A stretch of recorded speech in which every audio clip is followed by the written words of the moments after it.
What's the longest you've waited for karma to finally kick in?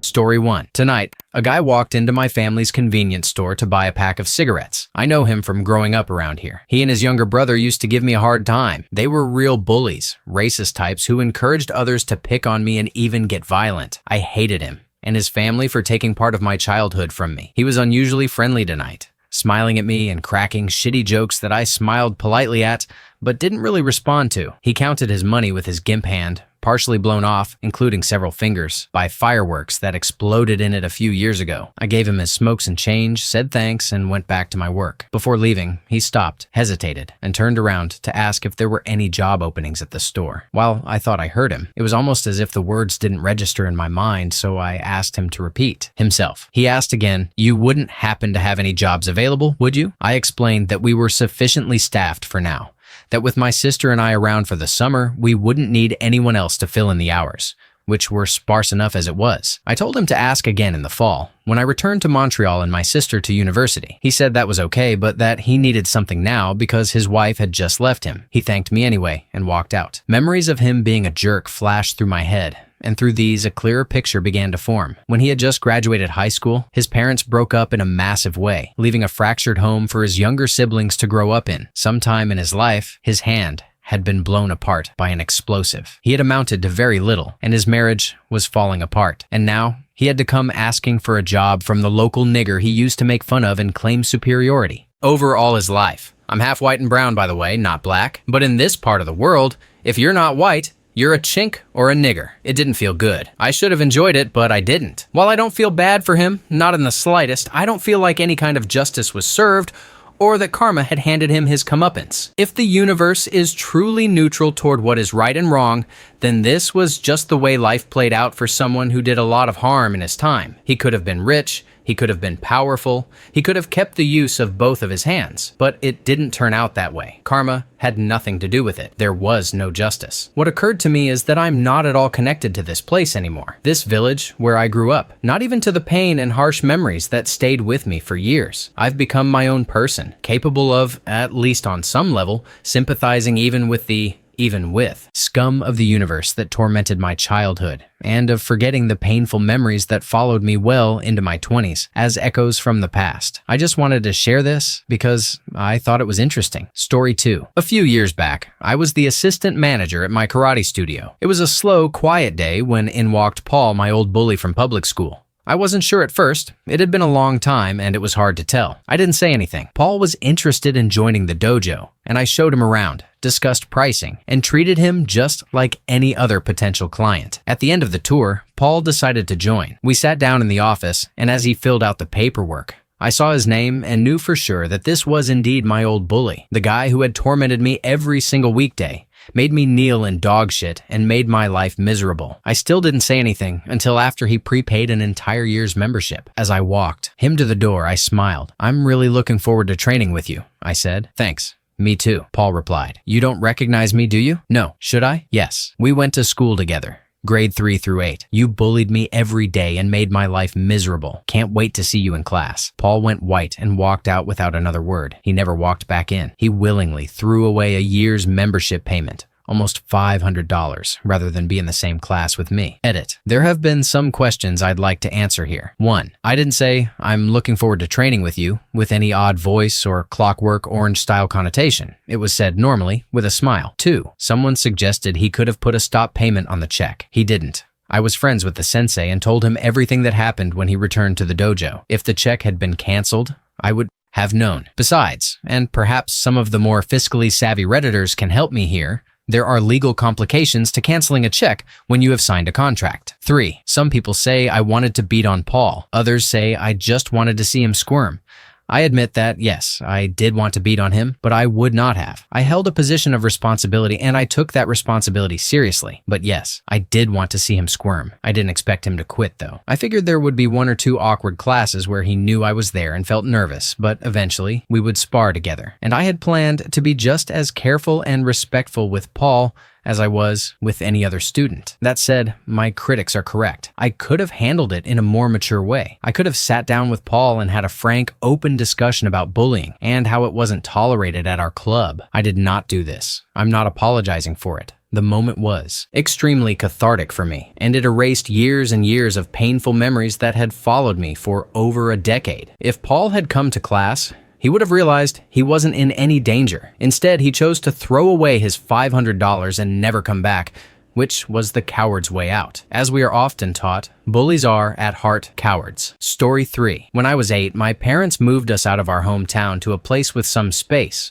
A couple of fields, that kind of thing. It wasn't more than 10 minutes out of town, but because of district boundaries, I had to switch to a new school. The new school was about 1/8 the size of my previous one, and all the other kids had been going there since grade 1 or so together. Hell, they could have been friends even before starting school for all I know. Then here I was, the new kid in grade 3, and they didn't like me. For whatever reason. It started harmlessly enough, but over the next 2 years, things escalated quickly. From random name-calling, to a few pushy, shovey matches, to rocks being thrown at the bus stop. My parents had always told me that fighting is not the answer, and I stuck to that while keeping my mouth shut about the bullying. Until my little sister got hit in the face with a rock and had her forehead cut open. Everything came out after that incident, and the teachers didn't do a frigging thing. My father finally had enough and told me the next time someone messed with me, I was to fight back, no matter what. That started a 2-year war, with me going home at least once a week suspended for fighting someone.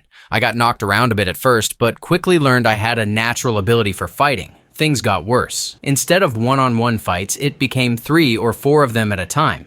Once I got held by neck out from behind so badly that I had bruises around my neck and had basically lost consciousness when a parent finally saw and broke it up. 2 kids, got a talking to from the cops, and nothing more was done. It took actual death threats from one of the kids who bothered me the most, left on my parents' answering machine, to finally have him expelled from the school. Once D-Bag was gone, things calmed down. Fast forward 3 or 4 years, we are in high school. D-Bag from before was basically a burnout first year. Didn't do much, got suspended, barely showed up. I didn't touch drugs, did my homework, and played sports. Hockey, football, rugby. The odd time he harassed me, it wasn't major, so I shrugged it off. I was coming into my own in high school, had a good group of friends, and was doing well. To this day, I don't know what the hell possessed him to do this. Myself and a few friends were outside at a party our senior year, and while I was talking to a friend, he shouts, "Watch out!" I instinctively ducked and luckily brought my shoulders up a bit, caught a baseball bat to the shoulder which jumped up and glanced off the side of my face. I went down to one knee,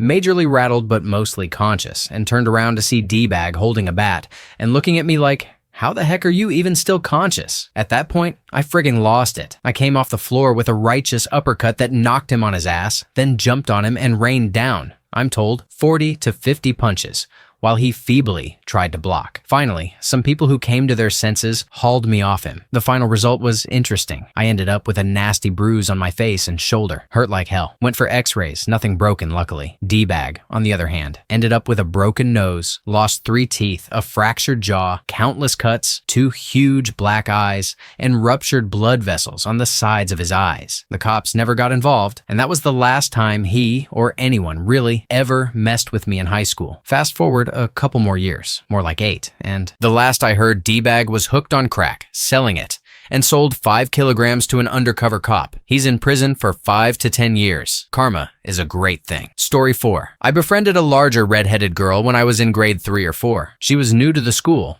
and everyone had their own friends, so no one accepted her. I didn't have many friends, so I gladly accepted her. We became best friends. Fast forward to middle school. She was still large, but had developed and started wearing makeup, so she became popular. I was still a way too tall, too thin, awkward girl with a lisp. Everyone made fun of me, and she joined in so she could be cool. It got worse and worse, until she started instigating it herself, would circle beat me with other girls, and even egg my house. Fast forward again to high school. I had filled out a bit, and had better friends. About halfway through grade 11, people started realizing how mean and fake she had become and turned on her. She was crying in the hall one day, and I went up to her, asked if she was okay, and offered my phone if she needed to call her mom. She transferred schools for grade 12 because she was being bullied. Funny thing is, I still feel bad for her. Bullying sucks. Story 5. This D-head who used to torture the shit out of me in 7th grade, insisting I was ugly and should off myself, is now on OkCupid. A few weeks ago, before I got into a relationship, he messaged me asking if we went to school together and telling me I was hot. He didn't recognize me, clearly, but it was delicious to know he'd been searching for months and no one was biting. Eat it. For clarity, I'm not suggesting anything about my looks in that last part.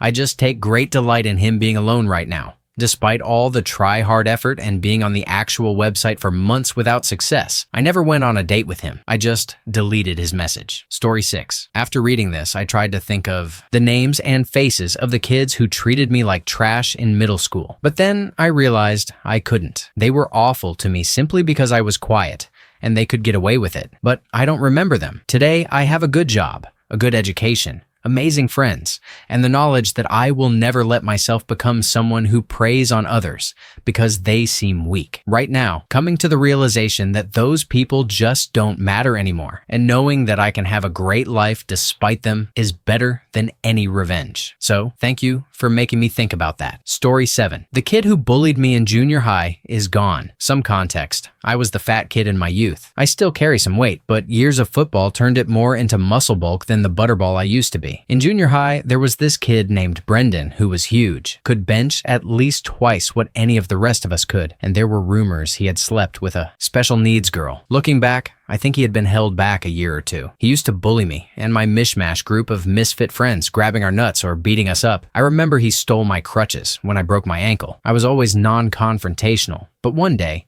my friend Harry, a Japanese immigrant who didn't speak much English, was running on the track with me during PE. Brendan ran up, grabbed him by the neck, and threw him to the ground. He kept running, but when I helped Harry up, I saw that the skin on his leg had been almost entirely sheared off and was bleeding. This pissed me off. Knowing Brendan was faster than both of us, I knew he would lap us on the track. He did. Just as I predicted, laughing as he passed. When he did, I picked up a rock about the size of my palm and hurled it at his head. It barely missed, but skimmed his ear. Brendan lost it, yelling at me and Harry, and when I ignored him, he threw me to the ground. I fought like a coward, digging into his stomach with my nails and biting him on the neck. My friend Isaac saw what was happening and pulled him off me, and by that point the teacher had arrived and sent Harry and me to the nurse and Brendan to the principal. I never saw him alive again. He was expelled after that. I held a deep hatred for him and the things he did in junior high, but took solace in the fact that I got one good shot in. Fast forward a couple of years to my sophomore year of high school. I liked to read the comic pages of the newspaper in the morning and saw a headline: "Local area teen killed in motorcycle accident." I read deeper, and my jaw dropped when I saw Brendan Shanks, 16, killed in motorcycle accident. He had taken his father's motorcycle, speeding along a residential road at about 80 miles an hour when a car didn't see him and pulled out. He plowed into the side and, with no safety gear or helmet to speak of, died almost immediately. The article recapped how difficult his life had become, expelled from the local high school, going in and out of rehab for heroin or some other illicit opiate. I looked at the picture, and amidst the debris that was now the bike, I saw in the middle a lone oversized skate shoe, the kind he had worn back in high school. I let out a breath. That was it. I no longer held any hatred for the kid. He got more than any petty revenge fight could have given. Story 8. My mom treats me worse than my younger brothers, and it eventually always bites her in the ass. My favorite example is the time she saw it coming. When we were teens, my brothers were always allowed to borrow my mother's car, but I wasn't. My grandmother even warned my mother that she would need me one day and I'd say no. Mom blew her off. Why would she need me? It's not in my nature to say no. Fast forward a few years. I have a car, and my mom gets into an accident that leaves her temporarily carless. Mom never asked to borrow my car even though she wanted to, because she knew I had every right to say no. She admitted it and apologized because she had screwed herself over by not being nicer to me as a teen. The thing is, it's still not in my nature to say no. If she had asked, I would have said yes. Her guilt was the karma. Story 9. I was the nerdy, picked on kid in school. Almost 10 years after graduating high school, one of the guys who used to give me shit contacted me on Facebook. He apologized for being an asshat and then asked for advice on going to college for the field in which I have a Bachelor of Science. Edit. This is not a Billy Madison rip. I have never seen that movie and only found out about its existence from people replying to this comment. I generally don't like Adam Sandler. Story 10. There was a kid at my secondary school who used to mercilessly bully the kids in learning support. Being a small school, they had converted the old caretaker's house into a safe environment for students with learning difficulties to take certain lessons and receive support. It allowed a sort of half mainstream, half specialist school environment for them. Anyway, this guy dropped out of school at 16 after about 5 years of smoking around the back of that house and bullying the kids in learning support. 3 years later, he ended up being shot in the head by a modified air rifle. He now has brain damage, memory and dexterity issues, and the only place he can retake his GCSEs is the same old house he spent years prowling outside to bully disabled kids. Story 11. Growing up with racism definitely isn't the easiest thing in the world. Aside from being bullied yourself, you also have to deal with the fact that your siblings or your friends are dealing with the same shit. You don't deserve it, nobody deserves it, but it exists. I imagine seeing that bully as a complete wreck was one of the greatest moments of your life. Unfortunately, not everyone gets to see their childhood tormentors later on. I'll tell you this though, I felt frigging amazing when I stood up to my bully in grade 9 of high school. How did I do it? I don't remember, to be perfectly honest. All I remember is a snarky racist remark. Shut up. Your insert background. You don't have the right to speak. That's when I lost it. I mostly remember grabbing him by the shirt and throwing him against a wall. Once he was pinned there, I alternated between punching his face in and making sure he stayed against the frigging wall. Most of the details are lost to me, but I definitely remember winning that fight. I was suspended for the rest of the day. He was suspended for 3 days due to the racist nature of his remark. Possibly one of the greatest turning points of my life. Story 12. True story. I got bullied for roughly 7 years straight, daily, when I was in secondary school. Second-level education in the UK, Ireland, taken from the ages 11 to 18. I had kids tell me I should die. I got my ass beat, and I was emotionally destroyed by everyone who treated me like the most useless, void piece of crap.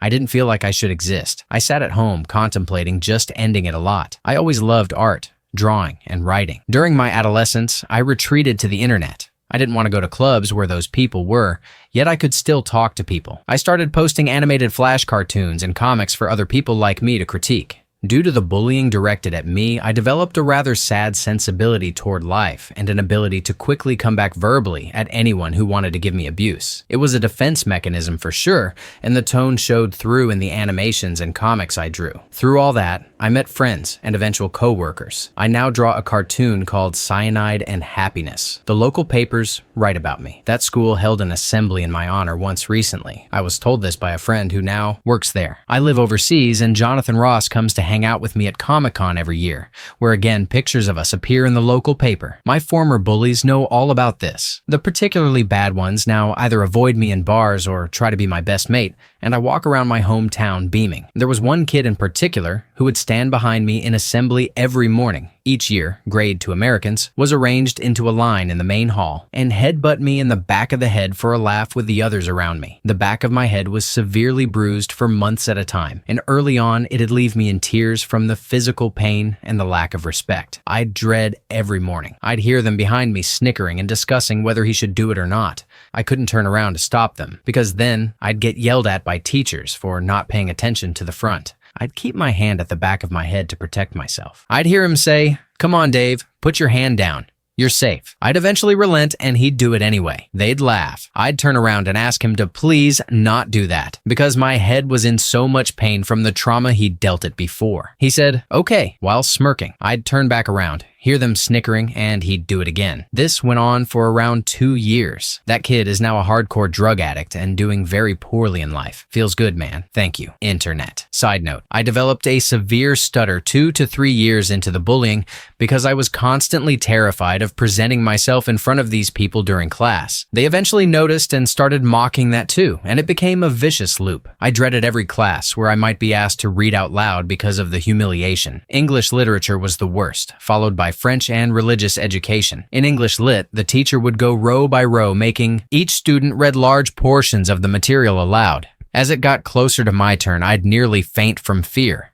I'd be sweating. I lost countless nights of sleep over this for years. The worst feeling in the world was being forced to stand up and become an example in front of people who actively hated you. under what felt like the guise of education. It felt like a punishment ritual. I told the headmaster, but he said I had to do it to promote character building skills. It took me years to recover from that. Only over the past 2 years have I been able to speak in front of groups again, thanks entirely to the generosity of our fans and how warmly they treat us, both online and in real life. All I can say is, frigging thank you. This year, I sat in front of a crowd and spoke at Chicago Comic-Con C2E2. There's a YouTube video of it floating around somewhere. I think I did pretty well. Thanks for helping me rebuild myself, internet. Epilogue. A few years ago, after cyanide and happiness started taking off, and I began earning a living from it, one of my former school bullies approached me in a bar and said mockingly, "Still drawing stick figures for a living?" I don't know why, I just felt like it. But I shot back with, "I could buy you." He walked away without a word. I know that sounds obnoxious, and I was exaggerating obviously, but we were both 20 years old. And I was doing pretty damn well for our age, better than he was. That one direct, unapologetic, in-your-frigging-face D-head moment was worth it. Edit. It actually feels cathartic putting this here. I've never really talked about it with anyone before. Thanks, guys. I should also mention that I was laughed at a lot for spending so much time on the internet. This was the late 90s, and people saw it as nerdy, something only losers did. Look where it got me. God bless the internet. Story 13. A guy I went to high school with friended me on Facebook. He was caught stealing from my house once back then, bragging about it to mutual friends, who he thought wouldn't tell me. After that incident, we never spoke.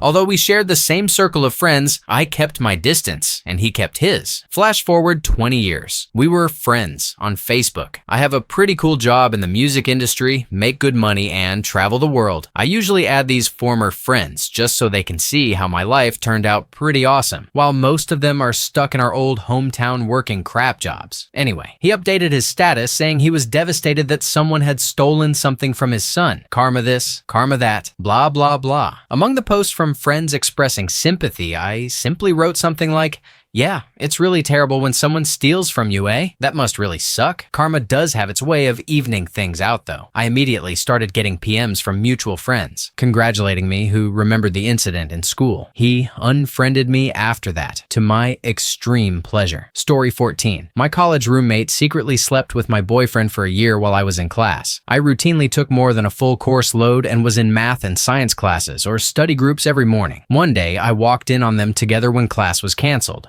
I moved out more angry at her than heartbroken. I lost most of my friends through the breakup. Fast forward 5 years. Those two threw a crazy expensive engagement party at the guy's parents' beach house, attended by some still mutual friends. She caught him sleeping with one of the waitresses from the catering company in a bathroom before the toasts. They still got married. Like OP, I feel a little bad for her despite the karma balance. She seems to feel like she can't do better than being with a cheater. He is rich though. Story 15. When I was in high school, I was a small kid and pretty poor, but my parents worked really hard to put me through a private school outside our neighborhood. This was terrible on two fronts. I'd be picked on at school for being poor, then picked on in my home neighborhood for being rich. There was a small group that was particularly bad, and I was a smartass, so I'd always make it worse for myself. A couple of dudes and their groupies were the worst. I worked in bars for around 3 years after high school, eventually ending up in management. We all wore the same outfits, and the only giveaway was the tiny in-ear earpiece that supervisors, managers, and security wear. One night, the D-bags and their groupies walk in. At first, they don't recognize me.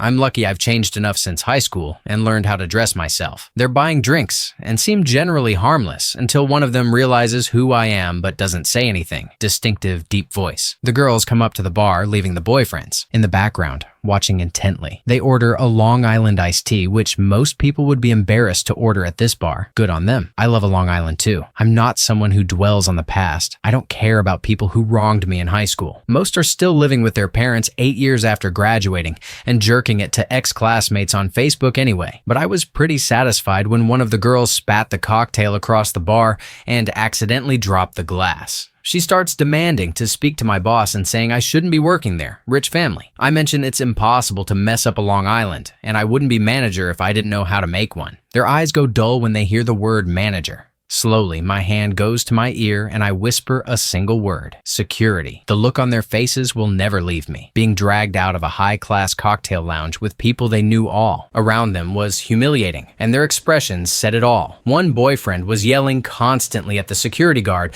and was eventually pushed face first out of the way before being grabbed by another and escorted out. The remaining boyfriend separated himself from the others. And at this point, I didn't care. I'd make sure he left in a second.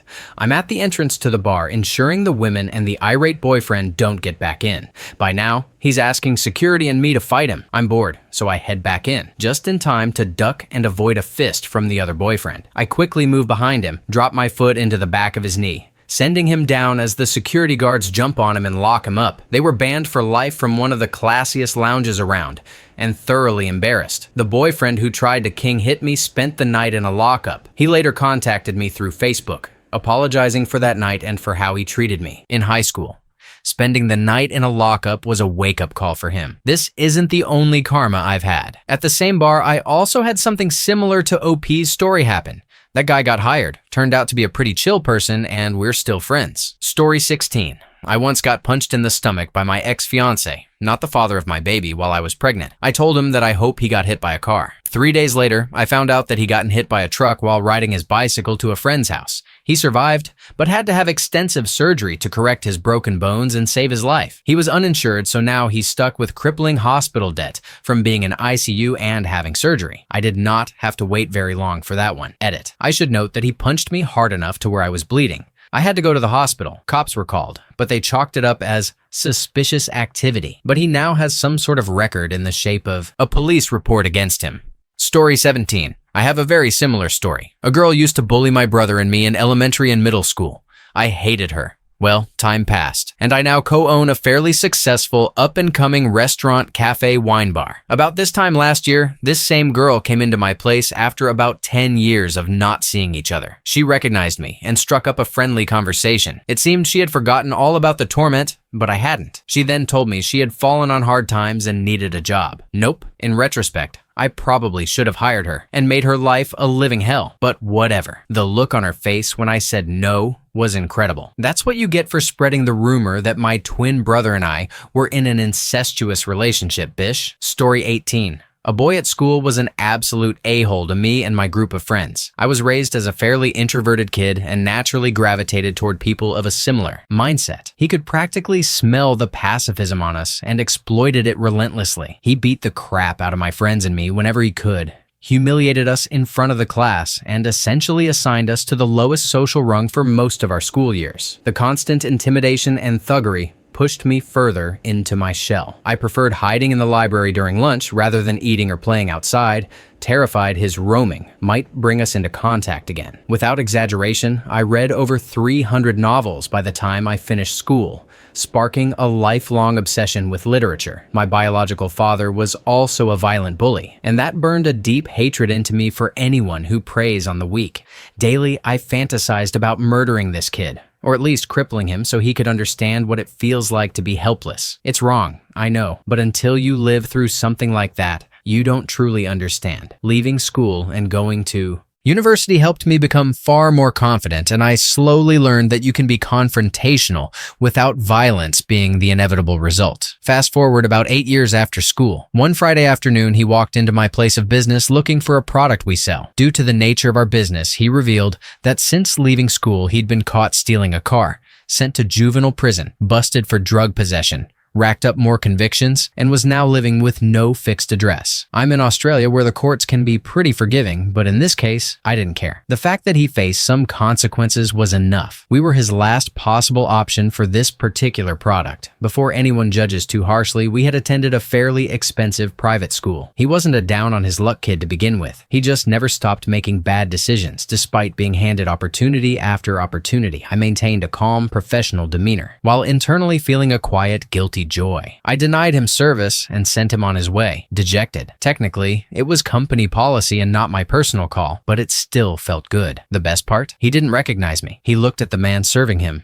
and only saw a man. I had grown and changed completely, while he had stayed exactly the same. Looking back, it may be bad karma to take pleasure in this, but it gives me hope that sometimes the bad guy loses, both in movies and in real life. I lost 8 years of my school and social life because of him, and I don't regret feeling a bit of schadenfreude at how things turned out. Story 19. Mine is also pretty harsh, and I wasn't able to draw any pleasure from it nor connect with the life I had before the situation. Short version, I was living with a woman and working 2 jobs, one full-time and the other nearly full-time, to put her through flight school so she could start her career and I could return to school. After her first job as a pilot, 5 months in, she met an aircraft mechanic. She had an affair and told me she was leaving. My response? Screw you, I wanted out way before you. Good riddance. She left and got pregnant within 4 months. I never wanted children and didn't know she did. Fast forward 5 years. I'm omitting many details about her personality and character. She contacts me through a mutual friend, saying she'd really like to see me and catch up. I agree. To dinner. She arrives 45 minutes late, having already eaten at her sister's home. She's anxious and scattered, so unlike her usual self. It turns out her new man has dumped her and the child. Post-pregnancy, she gained weight, and after 3 years, decided to lose it. Her husband says, "Who are you losing weight for?" She says, "No one. I gained weight during the pregnancy and felt fat." Why would you say that? His reply, "How did we meet?" He leaves her, telling her she can take the child, or he'll fight for custody. He owns a company and makes a substantial income. So I met up with her. She's a wreck, unfocused, living in her sister's basement,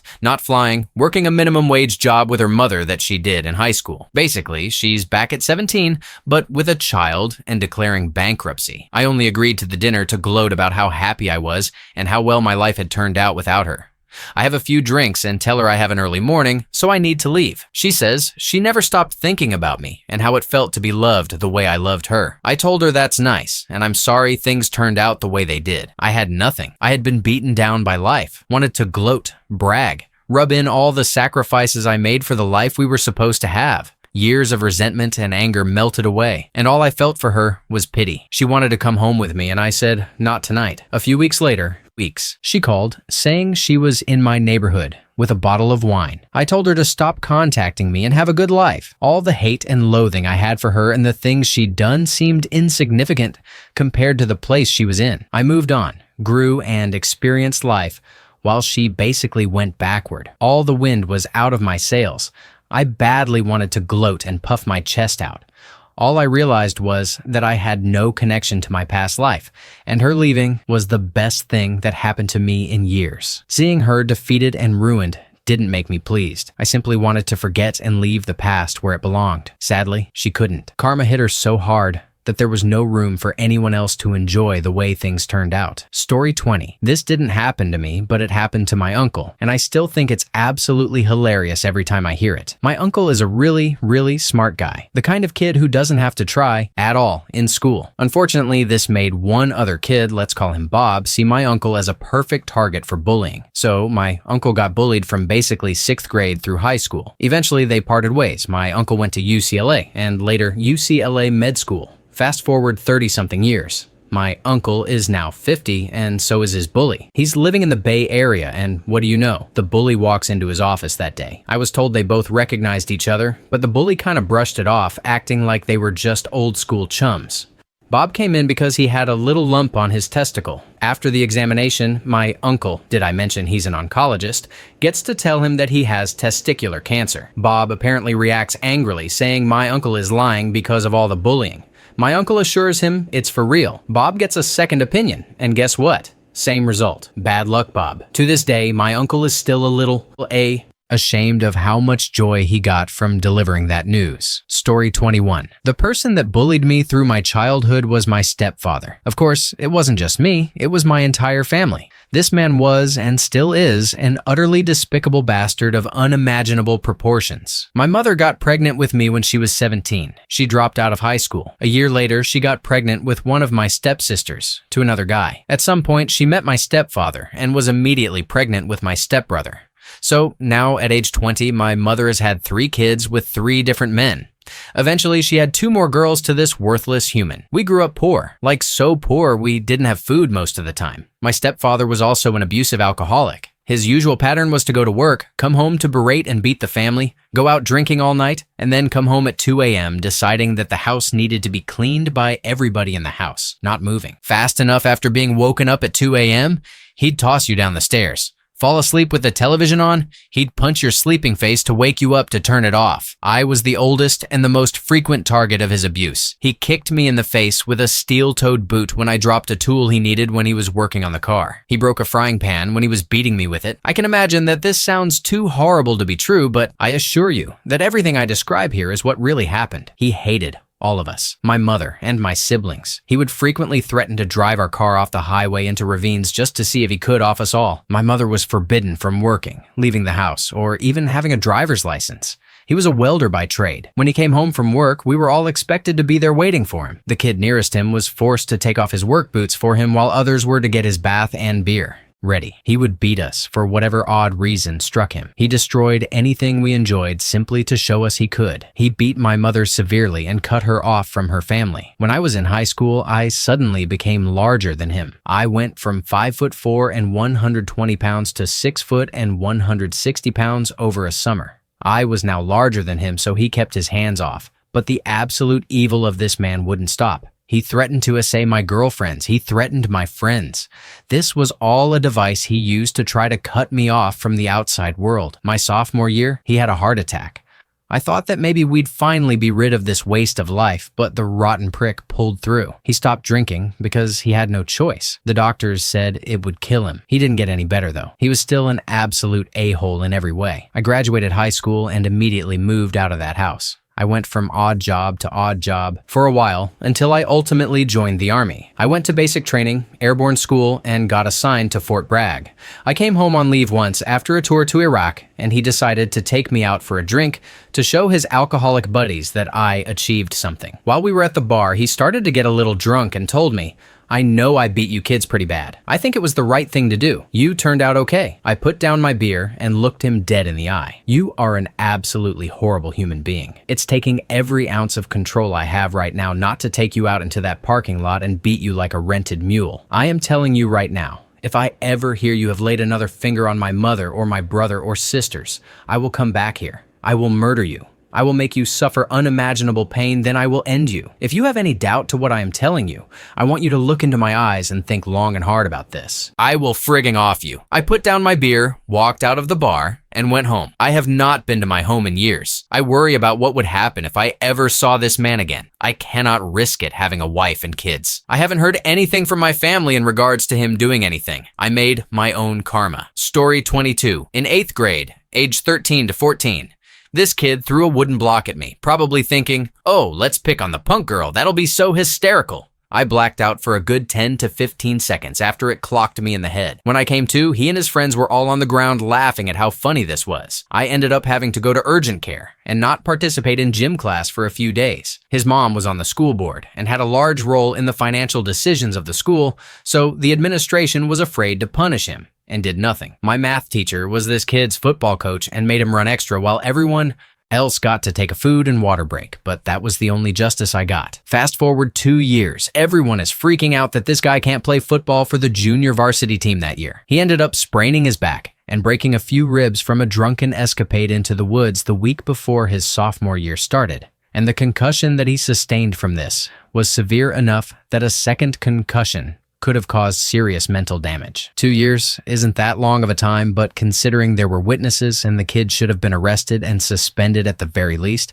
it seemed like a long time. Story 23. A high school bully humiliated me on the bus. I was the last stop on the bus, so there was always a lack of seats. I got on the bus and spotted one empty seat next to someone. I walked over and sat next to him. He turned to me and said, "I didn't say you could sit there." I replied, "There were no other seats." I guess he didn't care, because he repeated his previous statement. I just ignored him. Then he shouted at the top of his lungs, "Get the F out of my seat!" I was taken aback. I couldn't believe he just shouted that on the bus at me. The situation felt surreal. I saw everyone on the bus start to look in my direction. I froze up. I started weighing my options. I knew I couldn't take this guy in a fight. He was friggin' crazy, as you should be able to tell from this situation. As I'm still pondering what to do, he shouts again. I said, "Get the F out of my seat." Then before I can find a way out, he kicks me out of the seat. I stand up in the middle of the bus and I'm met with roaring laughter from all the other kids on the bus. The bully stands up ready to fight and I just walk away. Even if I was able to beat him in a one-on-one fight, I knew he was the type to come back the next day with 5 of his friends to beat you to a pulp. I walked to the back of the bus and sat in the half seat with the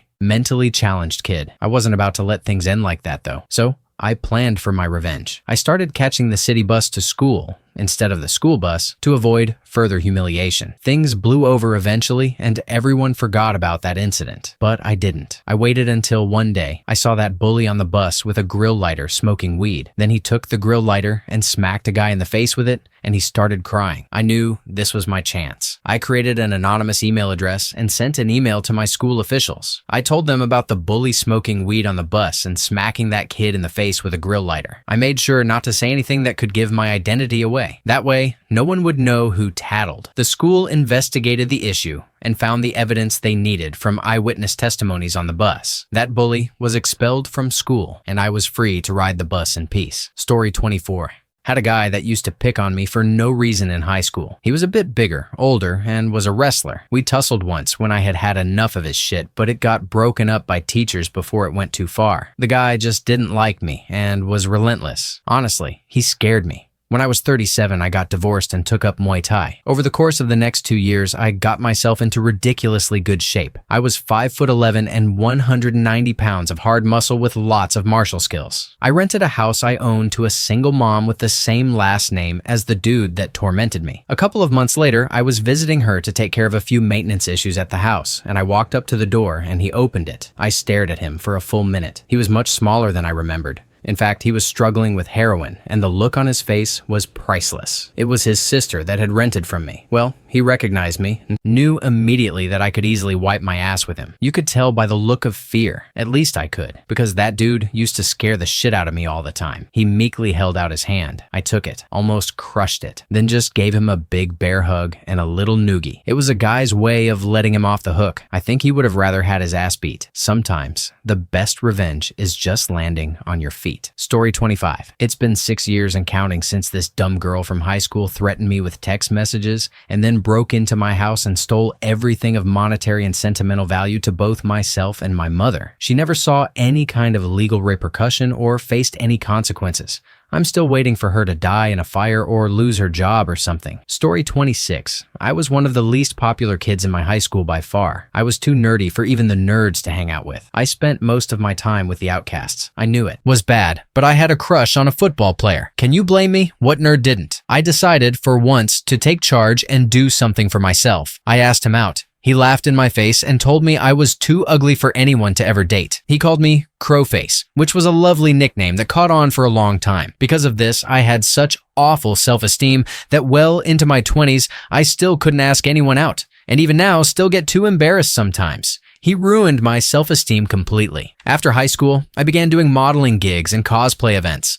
I felt great and looked amazing. Not too long after these shoots started popping up online, he messaged me on Facebook telling me how gorgeous I looked and that he should have never said no to me at all. I then got to calmly explain to him the years of self-esteem issues I'd suffered from because of him, and how I always pictured him humiliating me in front of our high school anytime I wanted to ask someone out. Story 27. When I was a lot younger, I lived in a small town, and the people there were awfully shitty. I got picked on a lot, especially since I didn't play hockey. Small town Canada. You either play hockey or you wish you were dead. Instead, I was in Ukrainian dancing, which wasn't as bad as it sounds. There were 8 guys and 8 girls in my group, but they all picked on me. One guy in particular would make fun of me, call me names, and incite others to violence toward me. I hated that guy, and I will always hate him. A few years ago, I heard that he came out of the closet, and a few months after that, he got beaten severely and hospitalized by some homophobes because he was gay. Now, I hate homophobia. I am all for gay rights and equality, but man, there is no one on earth more deserving of getting his ass kicked for a stupid reason than this D-bag. Story 28. I was very nearly the recipient of a massive beating due to some delayed karma. Back in 4th grade, I had just started at a new school and was scrambling to make friends as soon as possible. To do this, I took the path of least resistance. I tormented this poor kid who had no friends and was already being picked on. It was a very shameful decision, but it did get me into the clique. I would spend hours alternating between calling him Turkey Burke and Slowy Lowy. Fast forward 12 years later. I'm at a party and I see the kid. Only he is less of a kid now and more of a Mr. Universe contestant. I had grown up substantially by then and decided decided an apology was in order. I beelined across the room straight to him. I introduced myself, offered an apology, and put my hand out for a handshake of ashamed regret. He stood staring at me for what felt like 15 seconds. He finally took my hand. He enveloped my entire hand with assured firmness. The guy could have broken my hand without meaning to. Kids can be jerks, man. I really appreciate your words. Wow, he actually was a really cool guy. Later that night, my mate and I were walking home from the party when we were jumped by 4 guys. They started laying into us. My mate ran. 2 followed him. The other 2 were on top of me, and I was doing my best at protecting my face and ribs while they sunk the boots in. Then they stopped. Burke had come out of nowhere. From behind, he smashed both their heads together and started plowing into them. They ran. He laughed when I made a remark on how lucky I was to apologize in time. Story 29. It's been roughly 2 years for me. After my first love broke up with me, my self-esteem took a huge hit. I felt insecure, like a terrible person, like I ruined everything good around me, etc. These insecurities manifested themselves in low self-esteem with regards to my body image. I recently started getting drunken text messages from my ex. After a while, they progressed to him trying to get me to come visit him. Once, I agreed to drive the 2 hours it takes to go see him. But then he canceled, saying he would be embarrassed for his friends to know we had hung out because I was such a terrible person. I stopped being nice and polite, but he continued to drunkenly text me. I should also mention, as it's relevant to the story, that my ex's life dream is to be on TV and be famous. Then, 2 weeks ago, I was driving to a music festival up in Michigan when I decided to check my email. I found out I'd been one of 6 girls, out of an original 250 from my region, to move on to the next round of interviews for the casting of a new modeling show. I'd applied and sent in pictures of myself on a whim. I hadn't really expected anything to come of it since I'd only done some amateur modeling in middle school. I was absolutely beside myself with happiness. I felt confidence like I hadn't felt in 2 years. I felt damn good, but it gets better. When I returned home, I was shopping at a fancy local boutique when the owner approached me and asked me if I'd had any modeling experience. Then he asked me to come in for a photo shoot for their online catalog they were launching. I went in for the photo shoot, and it was amazing. I felt on top of the world. Shit like this does not happen to me. I like to think that the world is paying me back tenfold in karma for having to deal with so many self-esteem problems stemming from this one guy and this one breakup. Also, who's embarrassed now? A-hole. Story 30. I was a really small freshman in high school, like 5'2", and looked like I was probably 12. I was always picked on for being the smallest. I transferred to a private school and fast forward 3 years. I go to a party with all the kids from my old school. I see one of the kids that always had it out for me because he was bigger at the time. I'm now 6'1", obviously a lot bigger than before. So he talks some shit to me, and I give it back. He shoves me, and without even thinking, I one-punch KO'd this D-bag in front of about 80 people. Everyone thought I was a frigging hero, and then we smoked some bowls with old friends. Great night. Story 31. I'm late to the party, so this may get buried. But here goes. When I was in 7th grade, I was a pretty awkward child.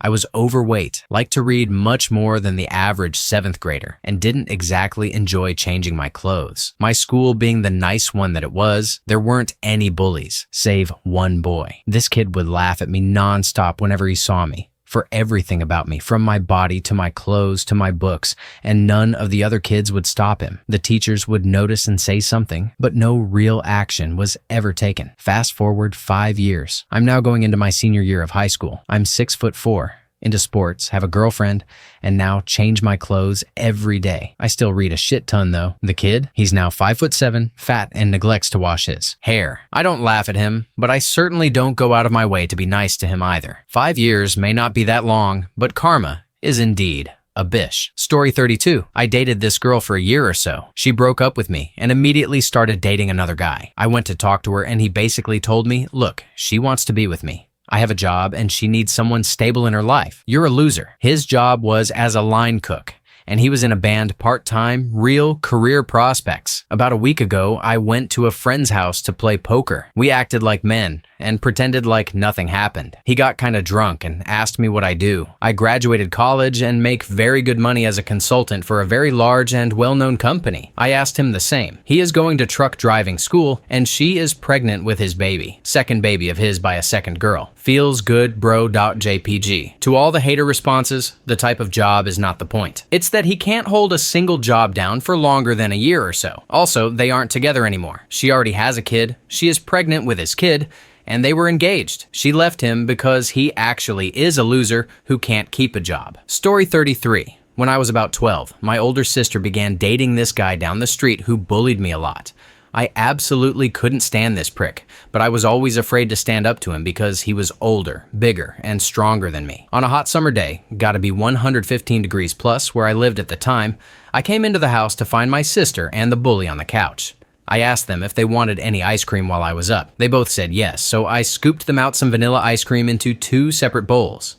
Before I scooped his ice cream, I rubbed the spoon all over my sweaty balls and literally scooped sweat off from my grundle. Then proceeded to scoop his ice cream for him into his bowl. I gave them their respective bowls, making sure I put the gooch spoon with his bowl, and left the room with the biggest shit-eating grin on my face. Sometimes, revenge truly is a dish best served cold. Story 34. 24 years ago, I was a freshman in high school. A young woman in my graduating class was gangly, wore glasses and braces, and all her classes were in special education. She was a target for bullying by classmates. When it came time for prom, a group of kids, the popular ones of course, thought it would be hilarious if this young woman was elected prom queen. When the announcement was made that she would be prom queen, she burst into tears of joy and declared, "I'm finally popular." That's when the popular kids decided to let her in on their prank. She fled the school in tears. The principal and other administrators soon learned about the prank and pulled the entire freshman class into the gymnasium. If this ever happens again, he vowed, you will graduate high school. 2 beautiful events occurred. 1. The female senior track team took the young woman out for a makeover and dress fitting so she would look extraordinary for prom. 2. No one in my class anticipated the young woman's mom coming to the school to meet directly with the principal and the administration. What the offending students in my class didn't stop to consider was that her mom was drop-dead gorgeous, and that it would only follow suit that someday their perceived ugly duckling would grow into a swan as graceful as her mother. My 20-year high school reunion is this summer, and I would only attend if this young woman made an appearance as the gorgeous woman I know she is today. All of this happened when my dad was transferred to another state for work, so all of this was told to me by my friends when I returned the next year as a sophomore. Story 35. When I was in 7th grade, I had the braces, frizzy hair, smartest in my grade thing going on, and I had a crush on one of the popular 8th graders. It was the whole middle school hearts on binders. My first name with his last name in my journal. Embarrassing shit. I didn't think he would look at me, let alone talk to me, but his little sister was in my grade and I helped her with homework, so when she had a birthday party, she was obligated to invite me. He started to talk to me that day and was pretty nice, but I thought it was just because he was so close to his sister and appreciated my help. But he continued to talk to me after that. At school, after chapel, in car line, but only if his friends weren't around. One day after chapel, he asked me to meet him behind the church building. Being clueless, I did. He started talking about how pretty I was, how I was so nice and smart, and that I was going to go so far in life, and whoever got me as his girlfriend would be a lucky guy. Then, to my 7th grade self's complete shock, amazement, and horror, he leaned in and kissed me. I was frozen in the moment. How many nights had I thought about this kid? And was this really happening? He went in for another kiss, and we kept kissing. I was so enamored. I couldn't stop smiling and giggling. He pulled back and placed his hand on my face. "Be my secret forever, okay?" He grabbed my hand and led me toward the cafeteria, and I swore to myself that I'd never tell anyone, that I'd be his secret, and that I would never do anything against him. The next day, he wasn't in class or chapel. Did I scare him away? Was he okay? Was he mad at me? I hadn't told a soul and didn't have anyone to tell anyway. I waited for him behind the church after chapel, but he wasn't there. But he was at lunch. I tried to catch his eye as he sat at the 8th grade table across from my 7th grade table. One of his friends saw me and started to point and snicker. I looked down, feeling the red crawling up my neck into my cheeks. What happened? I decided to try to steal another glance, and I looked up to a stony glare from the same eyes that had told me how beautiful I was just the day before. I didn't understand until later, when one of the popular kids approached me sneering, "God, you're pathetic. I would feel bad for you that you have to make stuff up to get attention, but I feel worse for Jose because he's the unfortunate person you're trying to take down. You're so dumb, though, because we all believe him." What are you talking about? Jose heard the rumor that you're spreading, that he kissed you. Why would anyone get close to you besides to cheat off your tests? You are so ugly, a guy like Jose would never look at you. I was so shocked and hurt that I left and rushed to the bathroom to hide the tears stinging my eyes and the sobs choking me. Apparently, he had a doctor's appointment and wasn't in school that morning, so he got paranoid that I had told. He started a counter rumor. saying that I was spreading the rumor, and it made me the laughingstock of my middle school. The few people who were friendly to me stopped talking to me, and the popular kids gave me hell as often as they could, mocking my hair or calling me a chink, which I didn't understand was a racial slur, being a sheltered half-Asian. Even after the 8th grade class left, the kids in my class kept up the teasing, and my last 2 years of middle school were awful. My fear of the popular kids carried on into high school. I gained a lot of weight because I was constantly upset and had no self-esteem. Let's just say I was ready to get out of that shithole. Fast forward to my senior year of high school. I had just found out that the best university in my state accepted me with a scholarship. I was ecstatic. Junior year, I was homecoming princess. I had a close circle of friends, and I had transcended the social strata from being the kid the popular kids picked on to being popular myself. I made it a rule to always treat everyone with respect, no matter who they were, because no one deserves the shittiness I felt about myself in middle school. This caused me to have a lot of friendly acquaintances. Through mutual friends on Facebook, Jose's little sister found me and friend requested me. Reluctantly, I accepted, scared that all these good feelings would disappear. I was wrong. It turned out Jose had a rising boxing career. Then he banged some girl while drunk and got her pregnant, efficiently domesticating him and swiftly ending his rise to success at 19 years old. It felt good. In high school, I lost a ton of weight and got sort of attractive. I was doing really well in school and got into my dream university, while the scumbag who was the catalyst for many of my self-esteem issues had ruined his own career by getting that girl pregnant. Story 36. I had just moved to the US and I was in the 5th grade. I couldn't speak English at all, but since I came to that school a little too late in the school year, they didn't put me in ESL, English as a second language, right away. One day during recess, me and the other FOBs were trying to play tetherball, since we didn't know how to play anything else in America: basketball, football, baseball, etc. Then suddenly, a basketball was thrown at us. I picked it up. A black girl came up to me and said, "Give me the ball back." I said no, since her friends threw it at us. I asked them to say sorry and I'd give it back. She then started calling me a bunch of names, and all the kids gathered around to bully me. I called her a stupid bitch. I knew how to curse because that was the first thing I had to learn. I got punched a few times by her friends. Then she went and told the teachers and principal that I had called her a nigger. My teacher knew she was lying, but couldn't do anything about it. Also, while I knew curse words, that was the first time I had ever heard that word. I got expelled from school, etc.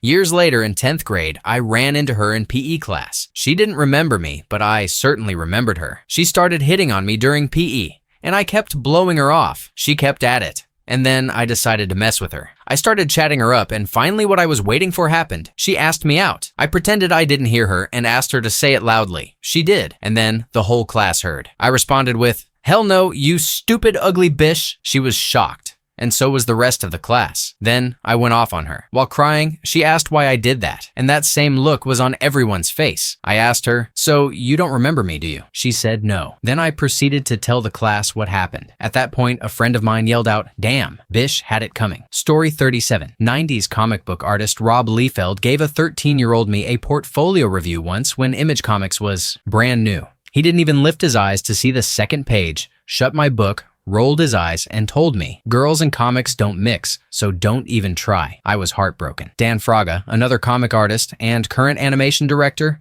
gave me a real review and asked me to come back next year. Years later, after his controversies over the Captain America pages, which he never finished, the theft of said pages, and the subsequent lawsuit, and the blackballing in the industry, he came around to my little comic book company booth when I was 21 to ask me to look at his portfolio. And oh, did I give him the portfolio review he should have given me when I was 13. P.S. If you don't know who Rob Liefeld is, this may not seem like a real karma sock revenge tale, so I recommend viewing his wiki page and scrolling to controversial. Story 38. Well, I had a girlfriend who thought she had her revenge. She told me that story. Her ex cheated on her and was a compulsive liar. Several months later, she met him at a club, flirted with him, pulled him into the bathroom, gave him a blowy for a minute or so, and then left him hanging, laughing, saying, "Now finish yourself, a-hole." She looked so happy, saying she got him good. No need to say I tried to explain that he is a guy who got a blowy and that's in no way revenge or bad for him. Anyway, she's an ex. Story 39. Not too long ago, actually, in 8th grade, there was a group of guys who would make fun of my hardly noticeable lisp.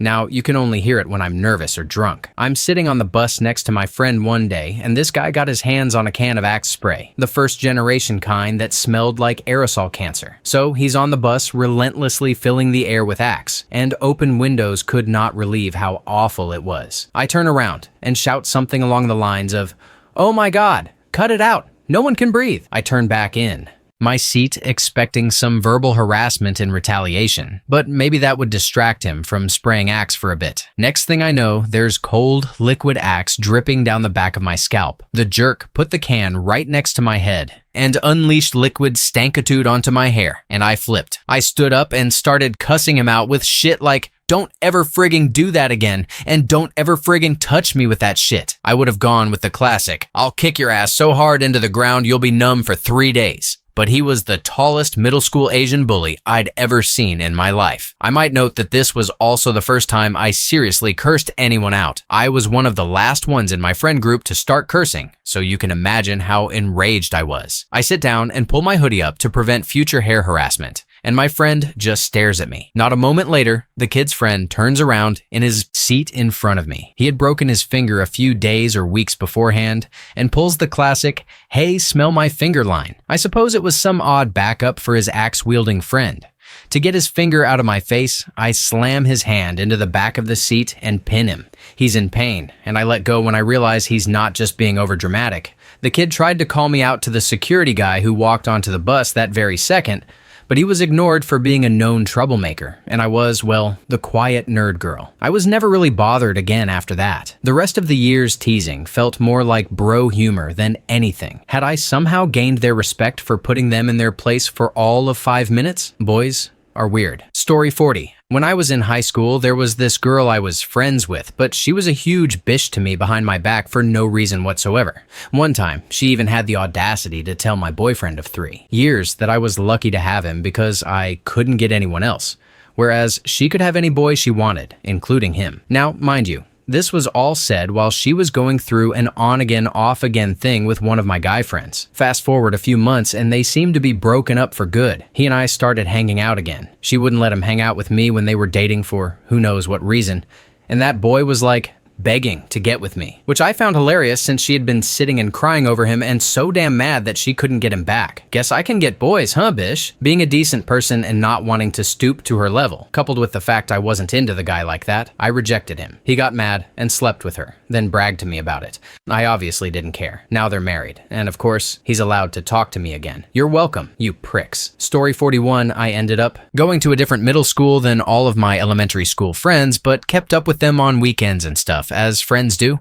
I had an awful time at the school I was at without them, and was constantly looking forward to being reunited with them in high school. Well, it turned out that a friend they had acquired during middle school absolutely hated me. He basically Iago'd the situation and turned all of my friends against me. I was completely friendless and devastated. I wished that he would lose people he cared about just as I did. It turns out, freshman year of college, he was at his girlfriend's house having dinner with her and her parents, and she dropped dead in the middle of dinner from a brain aneurysm. How did I find this out? He friended and messaged me on Facebook to apologize for all of the shitty things he did to me in high school, and that recent events in his life had caused him to reevaluate who he really wants to be as a person. Be careful what you wish for. Story 42. 2 quick stories. Guy 1. Thought he was a real big swinging dong. My daddy is rich, read as upper middle class, and that qualifies me to act like a complete D-bag to whomever I feel like, particularly my group of friends. My friends and I were not terribly well off growing up, and he made sure we knew it,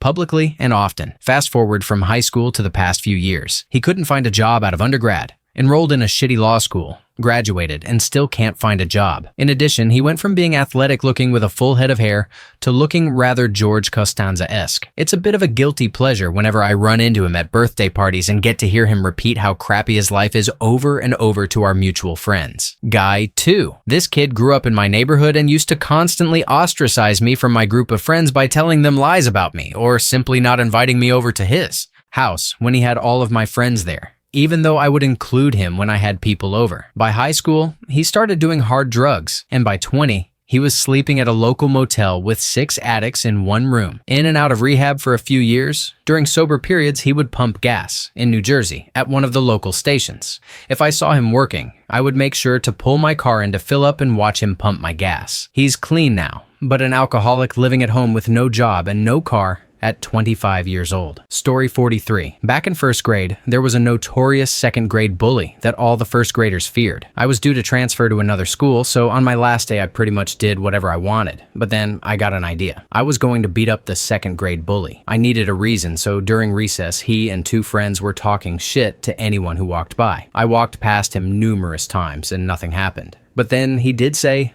something, and that was all I needed. I brutalized that bish. I had him against a wall. Wham! Face shot. He covered his face. Wham! Body shot. Then he lowered his hands. Face again. It was like a game of rock, paper, scissors, and he lost every time. Eventually, he just gave up and fell over. At that point, I dragged him to a teacher, tossed him at her feet, and simply said, "Here you go." My name was sung by all the first graders that day, for the tyranny had been lifted. I was at a new school the next day. Story 44. My bish of an English teacher in my 11th grade high school class screwed my entire life over in some strange way. She basically accused me of plagiarizing a paper in class. Honest to God, I did not do it. She called me a liar to my face and ruined a lot of my life for a few good years. She reported the incident to the administration and even tried to make them take legal action. But all I ended up getting was expulsion. My school took this stuff really seriously. In the long run, it basically caused me to lose 5 or 6 scholarships that I really needed for college. I ended up having to go to community college. Nothing wrong with that, but she basically killed any chances I had of becoming a doctor. Childhood dream. Spent all of high school prepping for it. I got most of my general stuff out of the way, and I have a great job now giving out loans at a bank. It pays well enough, but I don't live any grand life, and I am not a doctor. On top of that, most of my friends made fun of me for years about it. 1 year after she accused me, her husband cheated on her. The year after I graduated, she got fired for being drunk on the job. About a month ago, the best thing ever happened. Guess who walked into the bank and asked for an extension on the loan she had just recently taken out to pay for her house? And guess who got the extension denied? Needless to say, karma related or not, it was one of the highlights of my life. Story 45. When I was about 6 or 7, this guy used to make my life hell. The clearest memory I have of it was him sitting on my back and smashing my head into the concrete. I was quiet and bookish, and this was enough to make him hate me. It went on for a long time. About 10 years later, his mother, we'll call her Jenny, off herself, and he really went off the rails. A while after that, I was visiting my sick grandmother in the hospital when I met him again. He was standing outside, dressed in a hospital gown and smoking a cigarette. He asked why I was there, and I told him. I asked what he was in for, and with a small smile, he told me he was in the psychiatric ward. We made small talk for a little while, and then as I was walking away, he called out to me. Pointing up at the sky, he said, "Ask Jenny for help. She'll take care of your gran. She'll help you." I didn't really know what to say. I don't see him too often in real life, but we're friends on Facebook now, and we sometimes swap music links. He seems to be doing okay for himself and is enrolled in a college course he enjoys. Pain begets pain. Sometimes, not always, but sometimes. These bullies are pretty tormented themselves. Thank you for watching. If you enjoyed this video, be sure to give it a thumbs up, subscribe, and hit the bell icon so you never miss an update.